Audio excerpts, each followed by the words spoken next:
আমাদের বড় ভুল, আমরা ইসলামকে চিনি হুজুর দিয়া, এটি মারাত্মক ভুল। আমার উল্টা হওয়া উচিত ছিল, হুজুরকে চিনবো ইসলাম দিয়া। উনি নিজে ইসলাম অনুযায়ী চলেন কিনা, কোরআন এবং হাদিস অনুযায়ী চলেন কিনা সেটা করি নাই, হুজুর কি বলে সেইটাকে ইসলাম মনে করেছি।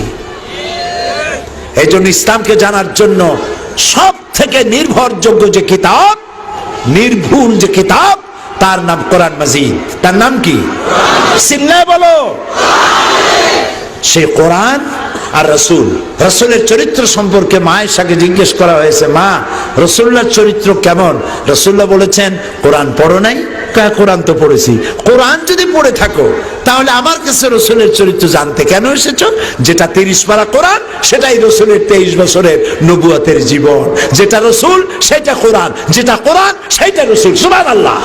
নবী করিম সাল্লাল্লাহু আলাইহি ওয়াসাল্লামের মুখের কথা আইন। যদি বলেন হ্যাঁ, হালাল, যদি বলেন না, হারাম।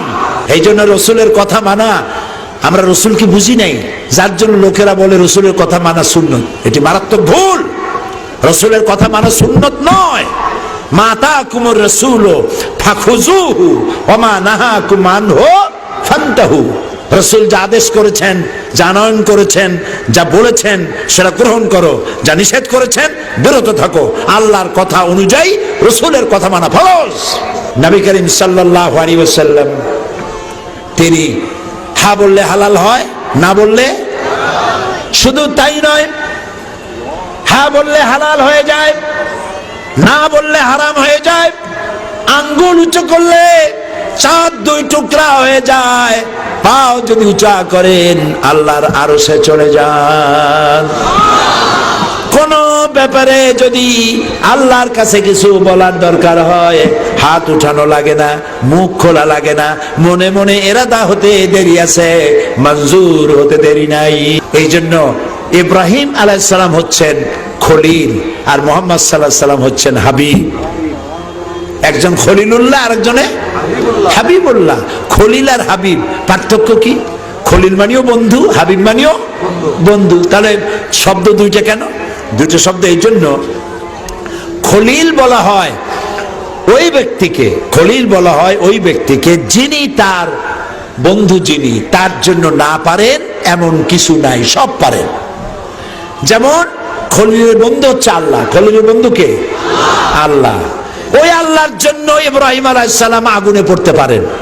ওই আল্লাহরে খুশি করার জন্য বউ বাচ্চা মরুভূমিতে ফালাই দিয়ে আসতে পারেন। ওই আল্লাহরে খুশি করার জন্য নিজের কলিজার টুকরা সন্তানের জবাই করতে পারেন। এর নাম কি? খলিল। আর হাবিব কি? হাবিবের উল্টা। হাবিব এটার উল্টা।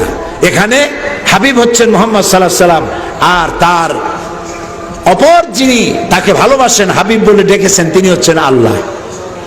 এখানে খলিল আল্লাহর জন্য না পারে এমন কিছু নাই, আর এখানে হাবিব মুহাম্মদ সাল্লাল্লাহু আলাইহি সাল্লামের জন্য না পারেন আল্লাহর জন্য এমন কিছু নাই, সব করবেন, যা চাইবেন তাই করবেন। সুবহানাল্লাহ। নবী করিম সাল্লাল্লাহু আলাইহি সাল্লাম মক্কা থেকে হিজরত করে মদিনায় গিয়ে নামাজ পড়ছেন বাইতুল মাকদাসের দিকে ফিরে। মন চায় যদি আল্লাহ রাব্বুল আলামিন আমাকে বলতেন, যদি এমন একটা আয়াত নাজিল হতো মক্কার দিকে, কাবা শরীফ দিকে ফিরে নামাজ পড়তাম, মনটা চাচ্ছে, কিন্তু তিনি হাত তুলছেন না, মুখ দিয়েও বলছেন না, মনে মনে চিন্তা করেন। আর 2-1 আকাশের দিকে তাকান, যদি এরকম একটা আয়াত নিয়ে জিবরাইল আসতো। জোহরের নামাজ পড়ছেন, ইমামতি করছে কে? রাসূলুল্লাহর সামনে কেউ কোনোদিন ইমামতি করে নাই, তিনি ইমাম।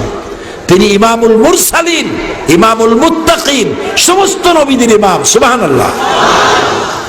আল্লাহর নবী জোহরের নামাজ পড়ছিলেন, 2 রাকাত নামাজ পড়ে তাশাহুদ পড়তেছেন, তেমন সময় হযরতে জিবরাইল নামাজের মধ্যে অবতীর্ণ হয়ে গেছে।